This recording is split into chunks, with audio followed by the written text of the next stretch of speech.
Hello friends. Sharat Chandra Chattopadhyay ji का उपन्यास है अंतिम प्रश्न। इसके 5 भाग हम पहले सुन चुके हैं, तो आइए सुनते हैं इसका 6वां भाग।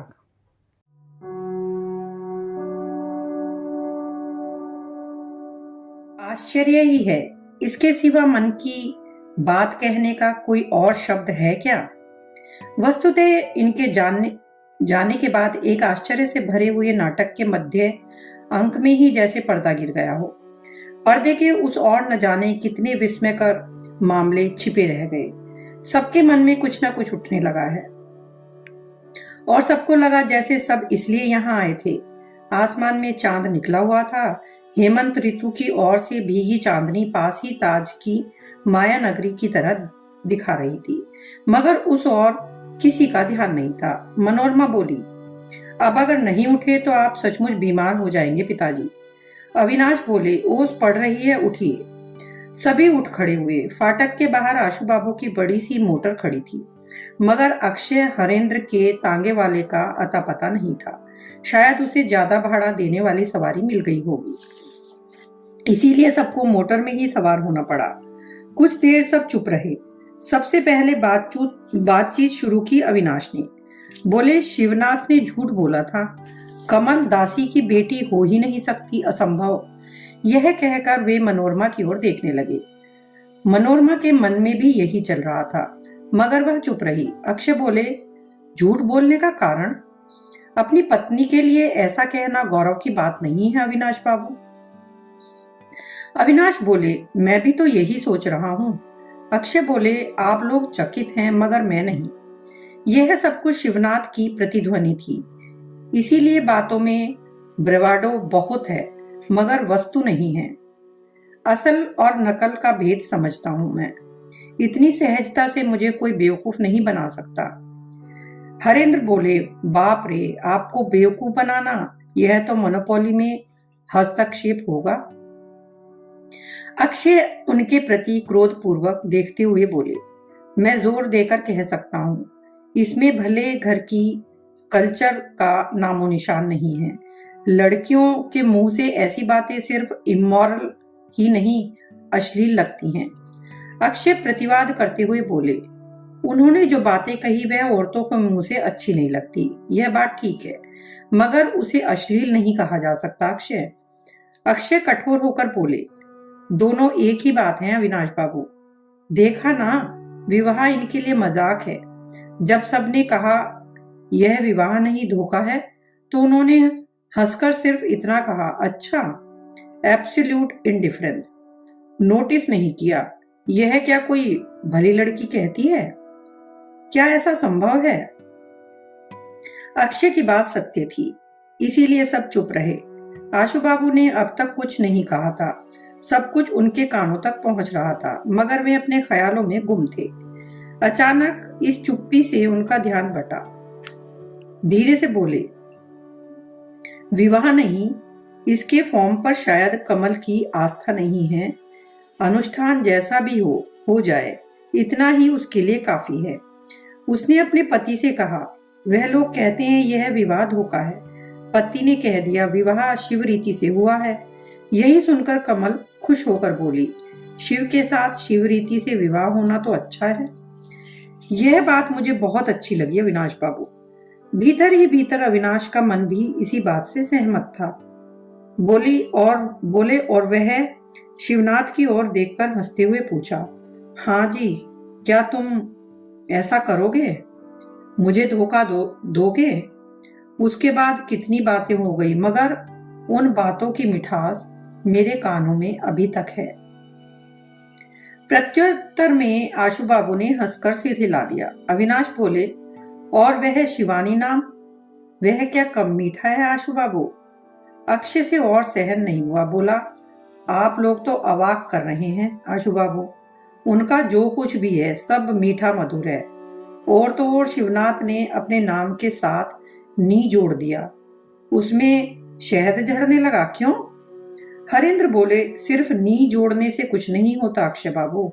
आपकी पत्नी को अक्षयनी कहने से क्या शहद झड़ेगा? उनकी बात सुनकर सब हंस पड़े।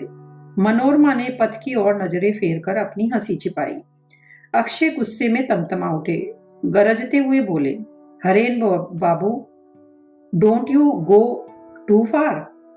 किसी भद्र महिला का ऐसी औरत से तुलना करना मैं अपमानजनक मानता हूं। आपको साफ बता रहा हूं। हरेंद्र चुप हो गए। बहस करना उनका स्वभाव नहीं है और अपनी बातों को तर्क देकर प्रमाण करना भी उनकी आदत नहीं है। अचानक बीच में कुछ कहकर चुप हो जाते हैं और फिर बहुत कुरेदने पर भी कुछ नहीं कहते। हुआ भी यही। बाकी बचे समय में अक्षय शिवानी को छोड़कर हरेंद्र के पीछे पड़ गए। उसने भद्र महिला का गंदा मजाक उड़ाया है और शिवनाथ का शिव रीति से विवाह करना उस औरत की बातों में, व्यवहार में भली औरत होने का नामो निशान नहीं है, बल्कि शिक्षा और संस्कारों की हीनता ही परिचायक है। यही सब अत्यंत रूढ़तापूर्वक कहते कहते ही गाड़ी आशु बाबू के दरवाजे पर आ पहुंची। अविनाश और बाकी सबके उतरने के बाद गाड़ी हरेंद्र और अक्षय को छोड़ने चली गई। आशु बाबू उद्विग्न होकर बोले, गाड़ी में इनकी मारपीट ना हो जाए। अविनाश बोले, नहीं, इस बात का कोई डर नहीं है, मगर इससे इनकी मित्रता में कोई फर्क नहीं पड़ता। कमरे में आकर चाय पीते हुए आशु बाबू ने धीरे से कहा, अक्षय बाबू का स्वभाव बहुत कठोर है, इससे कठोर और क्या बातें करते वह। अचानक बेटी की ओर देखकर बोले, अच्छा मणि, कमल के संबंध में तुम्हारी पहले वाली धारणा बदली या नहीं? कैसी धारणा पिताजी? जैसे यही जैसे, मगर मेरी धारणा से आपको क्या पिताजी? पिता कुछ नहीं बोले। वे जानते थे इस लड़की के प्रति मनोरमा का चित्त विमुख है।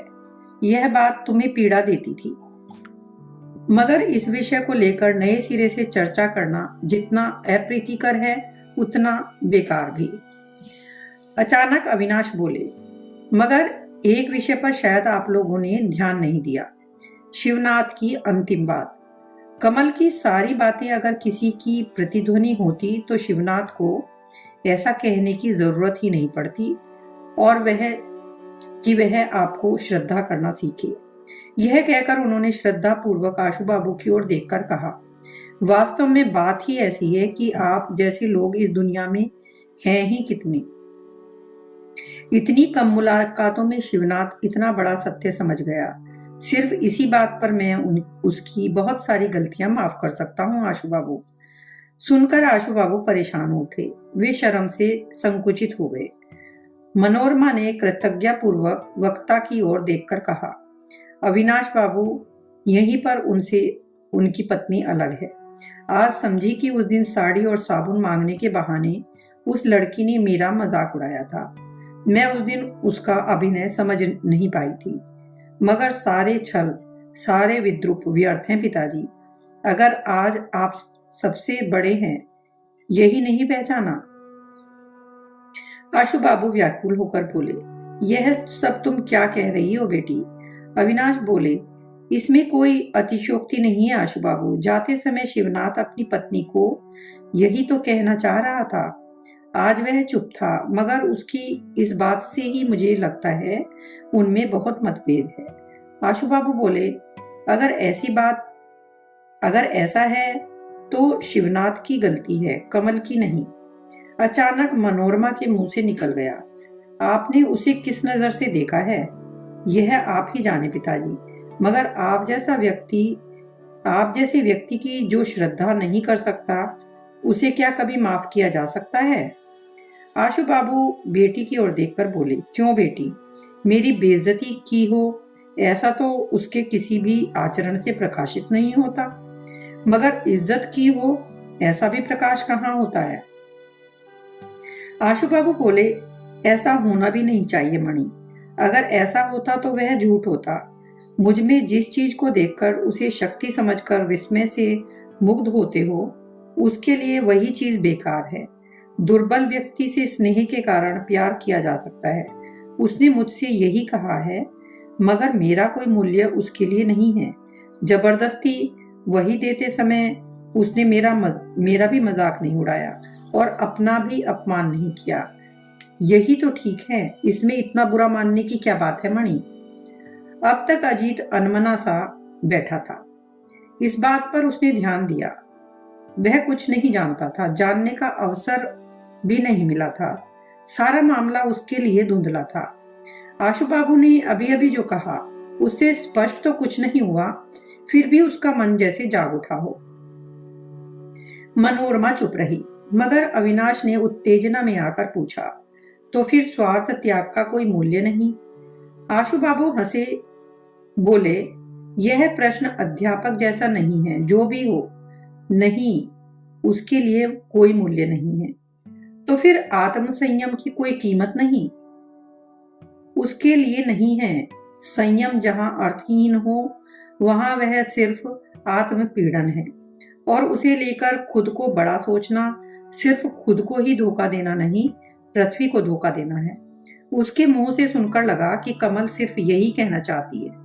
यह कहकर एक पल मौन रहकर बोले, क्या पता उसे यह धारणा कहां से मिली, मगर अचानक सुनने पर आश्चर्य होता है। मनोरमा बोली, आश्चर्य होता है? शरीर में आग नहीं लगती पिताजी? क्या आप कभी किसी बात का विरोध नहीं करेंगे? जो जो भी कहेगा उसकी हाँ में हाँ मिलाएंगे? आशु बाबू बोले, हाँ में हाँ नहीं मिलाई बेटी, मगर विद्वेष मन में रखकर सोचने पर सिर्फ एक ही पक्ष नहीं, दोनों धोखा पाते हैं। जो बातें हम उसके मुंह से सुनना चाहते हैं, कमल ने वही बातें नहीं कही। उसने जो भी कहा उसका अर्थ कुल मिलाकर इतना है, लंबे संस्कारों के कारण जो संस्कार हमें सत्य लगते हैं वह सिर्फ एक पहलू है, उसका दूसरा पहलू भी है।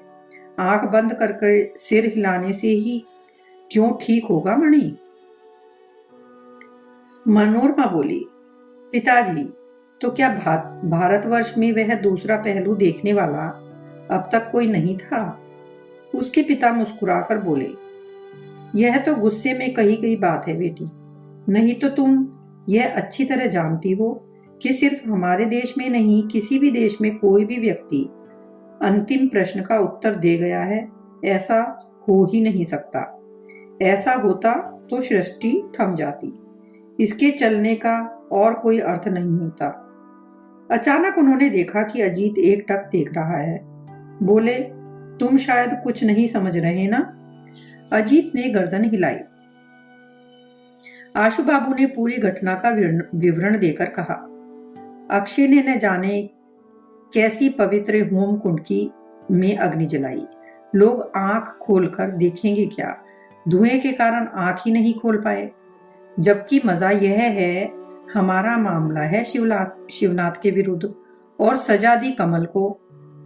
वे यहाँ के अध्यापक थे, शराब पीने के कारण उनकी नौकरी गई। बीमार पत्नी का त्याग करके घर ले आए कमल को। बोले विवाह हुआ है शिवरीति से। अक्षय बाबू न जाने कहां से खबर लाए कि सब धोखा है। पूछा गया, क्या लड़की भले घर की है? शिवनाथ बोले, वह उनके घर की नौकरानी की बेटी है। पूछा गया, क्या उस लड़की ने शिक्षा ली है? शिवनाथ ने उत्तर दिया, शिक्षा के लिए विवाह नहीं किया, रूप के लिए किया है। बात सुनो, मुझे कमल की कोई गलती नहीं दिखती अजीत, फिर भी हमने उसे अपने बीच से दूर कर दिया। हमारी घृणा सबसे ज्यादा उसी पर पड़ी, और यह है समाज का न्याय। मनोरमा बोली, तो क्या आप उसे समाज में लाना चाहते हैं पिताजी? आशु बाबू बोले, मेरे चाहने से क्या होगा बेटी, समाज में अक्षय बाबू भी तो है, उन्हीं का पक्ष प्रबल है। बेटी ने पूछा, आप अकेले होते तो बुला लाते? पिता ने स्पष्ट उत्तर नहीं दिया। बोले, बुलाते ही सब कहाँ आते हैं बेटी। अजीत बोला, आश्चर्य तो यह है कि आपके विचारों से वह सहमत नहीं है, और आपका ही सबसे ज्यादा स्नेह मिला है उन्हें। अविनाश बोले, इसका कारण है अजीत बाबू। कमल के विषय में हम सब कुछ भी नहीं जानते, सिर्फ उसके क्रांतिकारी विचार सुने हैं और उसके बुरेपन को जानते हैं। इसीलिए उसकी बातें सुनकर डर लगता है, गुस्सा भी आता है, लगता है इस बार सब खत्म। आशु बाबू की ओर देखकर बोले, उनकी निष्पाप देह निष्कलुष मन, संदेह की छाया भी नहीं पड़ती, डर का नामो निशान भी नहीं रहता। महादेव के भाग्य में क्या विष और क्या अमृत, गले में ही अटक जाएगा, उधर तक नहीं पहुंचेगा। देवताओं की ओर रहो या दैत्यों से घिरे रहो, निर्लिप्त चित्त, सिर्फ बीमार न रहें, इसी में ये खुश हैं। मगर हमारा तो बात पूरी नहीं हुई। आशु बाबू ने अचानक दोनों हाथ ऊपर करके उन्हें रोकते हुए कहा, और कुछ मत कहिए अविनाश बाबू, आपके पैर पड़ता हूं। एक युग विलायत में रहा हूं, वहां किया क्या नहीं खुद को भी याद नहीं है। अक्षय को पता चल गया तो जीना हराम हो जाएगा, बिल्कुल ही नाड़ी नक्षत्र खींचकर निकाल देगा तब। अविनाश ने विस्मय पूर्वक कहा, आप विलायत गए थे? आशु बाबू बोले, हाँ, वह दुष्कर्म भी हो गया। मनोरमा बोली, बचपन से ही पिताजी की सारी एजुकेशन यूरोप में हुई। पिताजी बैरिस्टर हैं, डॉक्टर हैं। अविनाश बोले, क्या? आशु बाबू उसी भाव से बोले, डरो मत अध्यापक, सब कुछ भूल चुका हूं। बहुत सालों से बेटी का साथ लेकर बंजारों की तरह इधर उधर घूम रहा हूं। वही जो आपने कहा, समस्त चित्त धुलकर निष्पाप निष्कलुष हो गया है, कहीं कुछ भी बाकी नहीं बचा हुआ। और जो भी दया हो करके यह बात अक्षय बाबू को मत बताइएगा। अविनाश हंसकर बोले, अक्षय से बहुत डरते हैं आप? आशु बाबू उसी पल स्वीकारते हुए बोले, हाँ, एक तो बीमारी से परेशान हो, उस पर उनका कौतूहल अगर जाग गया तो बिल्कुल ही मर जाऊंगा। मनोरमा गुस्से में भी हंस पड़ी, बोली, पिताजी यह गलत है। पिता बोले, गलत होगा बेटी, मगर आत्मरक्षा का अधिकार तो सभी को है। सुनकर सभी हंसने लगे। मनोरमा ने पूछा, अच्छा पिताजी, आपको क्या लगता है इंसानों के समाज में अक्षय बाबू जैसे व्यक्ति की कोई जरूरत नहीं? आशु बाबू बोले, यह जो जरूरत शब्द है, यह दुनिया का सबसे गड़बड़ शब्द है बेटी। पहले इसका निपटारा हो जाए, फिर तुम्हारे प्रश्न का उत्तर दिया जाएगा। मगर वह तो हो ही नहीं सकता, इसलिए हमेशा इस पर बहस चलती आई है, तो परिणाम नहीं निकल पाया। मनोरमा परेशान होकर बोली, आप सारी बातों का जवाब यूं ही देते हो, कभी भी स्पष्ट नहीं कहते, यह गलत बात है। आशु बाबू हंसकर बोले, स्पष्ट करके कहने की अक्ल तेरे पिता में नहीं है मणि, यही तेरा भाग्य है। यूं बेकार में मुझ पर नाराज क्यों होती हो? अचानक अजीत खड़े होकर बोला, मेरा सिर भारी हो रहा है, मैं जरा बाहर घूमकर आता हूं। आशु बाबू व्यस्त होते हुए बोले, सिर की गलती नहीं है बेटा, मगर इतनी ठंड है इतने अंधेरे में। दक्षिण की खुली खिड़की से चांदनी कमरे में बिछे गलीचे पर पड़ रही थी। अजीत उसी को दिखाकर बोला, ठंड तो है मगर अंधेरा नहीं, जाता हूं, थोड़ी देर घूम आता हूं, मगर पैदल मत जाना। नहीं, गाड़ी लेकर जाऊंगा। गाड़ी का कवर लगा देना अजीत, ठंड न लगे। अजीत मान गया।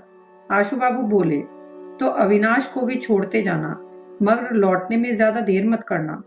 अच्छा कहकर अजीत अविनाश को लेकर बाहर चला गया। आशु बाबू मुस्कुराकर बोले, इस लड़के की गाड़ी में घूमने की आदत अभी तक नहीं गई, इतनी ठंड में चला है घूमने।